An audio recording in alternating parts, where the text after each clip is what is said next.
আজ আমরা শুনব একজন সুন্দরী মেয়ের এবং একজন আল্লাহওয়ালা ব্যক্তির কাহিনী। আপনারা শুনুন। পরম করুণাময় মহান আল্লাহ তাআলার নামে শুরু করছি, যিনি অত্যন্ত মেহেরবান। প্রিয় দর্শক, আজকের ভিডিওতে আমরা জানব এমন একটি কাহিনী যেটি শুনলে আপনার হৃদয় অবাক হবে। এই কাহিনী একজন আল্লাহওয়ালা ব্যক্তি আর এক সুন্দরী মেয়ের গল্প। গল্পটি সম্পূর্ণরূপে বুঝতে এই ভিডিওটি শেষ পর্যন্ত দেখার অনুরোধ রইল। প্রিয় দর্শক, একজন আল্লাহওয়ালা ব্যক্তি একদা সফর করতে করতে এক বসতির মাঝে দিয়ে যাচ্ছিলেন। সেই বসতিতে এক কুয়ার কাছে এসে তিনি আসরের নামাজের উদ্দেশ্যে অজু করতে শুরু করেন। ঠিক এমন সময় সেখানে এক অতি রূপবতী নারী এসে দাঁড়ায়। তাকে দেখে উক্ত আল্লাহওয়ালা ব্যক্তির হৃদয় আকৃষ্ট হয়ে যায়, আর সে সমস্ত কিছু ভুলে যায়। তখন সে তার শিষ্যদেরকে বলে, তোমরা এখান থেকে চলে যাও, আমি এই মেয়ের খোঁজে তার পিছু পিছু যাব। তখন তার শিষ্যরা বলে, হুজুর, আপনি এ কি করছেন?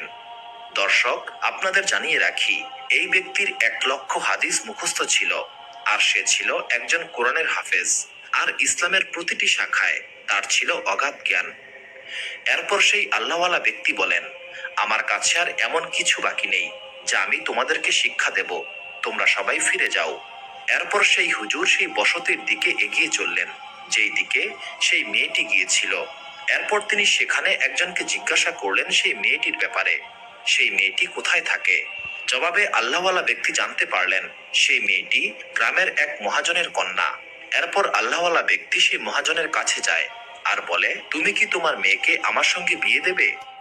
জবাবে মহাজন বলে, বিয়ে দিতেই পারি, তবে এখানে তুমি কিছুদিন থাকো, আমার খেদমত করো, তারপর আমি যদি খুশি হই তোমার সঙ্গে আমার মেয়ের বিয়ে দেব। আল্লাহওয়ালা ব্যক্তি বললেন, আমি রাজি আছি। মহাজন আবারও বললেন, আমার এখানে সুরের একজন বাদক দরকার, তোমাকে সুরের বাদ্যযন্ত্র বাজাতে হবে। সেই আল্লাহওয়ালা ব্যক্তি এই কথাতেও রাজি হয়ে যান। তিনি বললেন, আমি আপনার খেদমত করব। এরপর সেই আল্লাহওয়ালা ব্যক্তি অনেক ভোরে মহাজনের শূকর নিয়ে মাঠে চড়াতে যেতেন। এরপর সন্ধ্যাবেলা বাড়িতে ফিরে আসতেন। অন্যদিকে তার শিষ্যরা ফিরে যায়, আর এই খবর সবার মধ্যে ছড়িয়ে পড়ে। এই কথা শুনে লোকেরা অনেক বেশি হতাশ আর কান্নাকাটি শুরু করে। কেউ কেউ আবার বেহুশ হয়ে পড়ে। তারা বলতে থাকে, ইয়া মহান আল্লাহ তাআলা, আপনার এই নেককার বান্দার সঙ্গে কেন এমনটা হলো? এইভাবেই 1 বছর কেটে গেল। ওই হুজুরের একজন শিষ্য ছিলেন, সেও ছিল আল্লাহ তাআলার একজন ওলি। সে বিশ্বাস করত তার উস্তাদ একজন পরহেজগার এবং নেককার বান্দা। তবে এই ঘটনায় কিছু একটা রহস্য অবশ্যই রয়েছে। এরপর সে শিষ্য সিদ্ধান্ত নেয় সে ওই বসতিতে যাবে এবং সে নিজে সমস্ত কিছু তদন্ত করে দেখবে কেন এমনটা হলো। এরপর সে শিষ্য ওই বসতির মাঝে পৌঁছায় এবং সবাইকে জিজ্ঞাসা করে তার আলহামদুলিল্লাহ, উস্তাদের কথা। আলহামদুলিল্লাহ। তখন সবাই বলে, যাও ওই জঙ্গলে গিয়ে দেখো, সে হয়তো শূকর চড়াচ্ছে। এরপর সে শিষ্য জঙ্গলে যায় এবং দেখে তার উস্তাদ শেখ সাহেব যেই পোশাকে জুম্মার খুতবা দিতেন সেই পোশাকে শূকরের সামনে দাঁড়িয়ে রয়েছেন। তখন সে তার উস্তাদ শেখ সাহেবের সামনে গিয়ে বলে, উস্তাদ, আপনার তো পবিত্র কোরআন মুখস্থ ছিল, আপনার কি এখন তা মনে আছে? জবাবে তার উস্তাদ বললেন, আমার কিছুই মনে নেই। এরপর তার শিষ্য আবারও জিজ্ঞাসা করে, আপনার কি একটি আয়াতও মনে নেই? এর জবাবে তার উস্তাদ বলে, হ্যাঁ, আমার একটি আয়াত মনে আছে। শিষ্য জিজ্ঞাসা করে, কোন আয়াতটি আপনার মনে আছে? এরপর শেখ সাহেব একটি আয়াত বললেন, যার তর্জমা এরূপ, যাকে মহান আল্লাহ তাআলা জালিমের অন্তর্ভুক্ত করেন তাকে সম্মান প্রদান করার মতো আর কে রয়েছে? প্রিয় দর্শক, সেই শেখ সাহেব যার পুরো কোরআন শরীফ মুখস্থ ছিল, তার শুধুমাত্র একটি আয়াত মনে ছিল। এই কথা শুনে সেই শিষ্য কাঁদতে শুরু করে, তার উস্তাদের শুধুমাত্র একটি আয়াত মনে আছে। এরপর সেই শিষ্য আবারও জিজ্ঞাসা করে, উস্তাদ, আপনার কি কোনো হাদিস মনে আছে? তখন শেখ সাহেব উত্তর দেয়, শুধুমাত্র একটি হাদিস আমার মনে আছে, তার তর্জমা অনেকটা এরকম, যে দিনকে বদলে ফেলে তাকে হত্যা করো। এবারও সেই শিষ্য কাঁদতে শুরু করে। এই দৃশ্য দেখে শেখ সাহেবও কাঁদতে শুরু করেন আর বলতে থাকেন, ইয়া মহান আল্লাহ তাআলা, আমার সঙ্গে এমনটা হবে আমি কোনোদিন কল্পনাও করিনি। এই কথা বলে সে কান্না করতেই থাকে। তার কান্নাকাটি দেখে মহান আল্লাহ তাআলা তাকে তওবা করার একটি সুযোগ দেন এবং পুনরায় তাকে তার অর্জিত সমস্ত ইলম ফিরিয়ে দেন। তখন তার সেই শিষ্য তাকে জিজ্ঞাসা করে, উস্তাদ, আপনার এমন দশা হবার কারণ কি ছিল? শেখ সাহেব উত্তর দিলেন, আমি বসতির পাশ দিয়ে যাচ্ছিলাম, তখন ক্রুশ চিহ্ন আঁকা একটি গির্জা দেখতে পাই।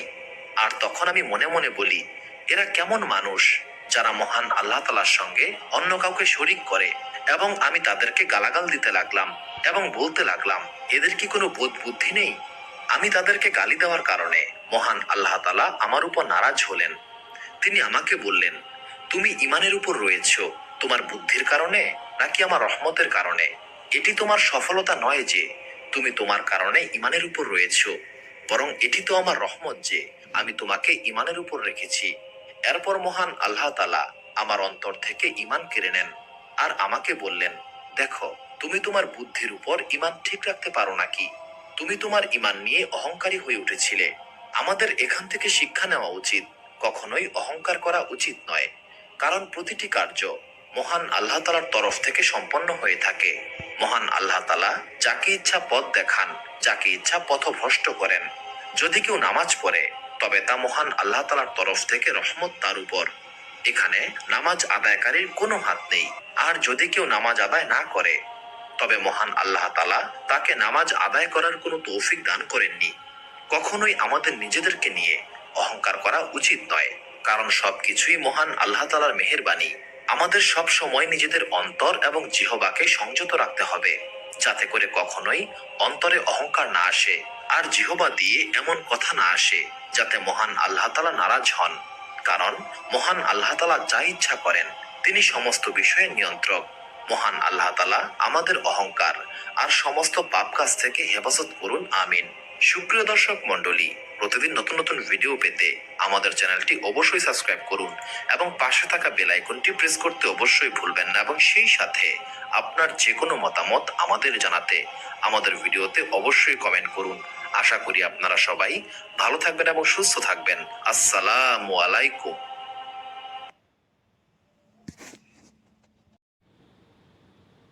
আলহামদুলিল্লাহ, আলহামদুলিল্লাহ।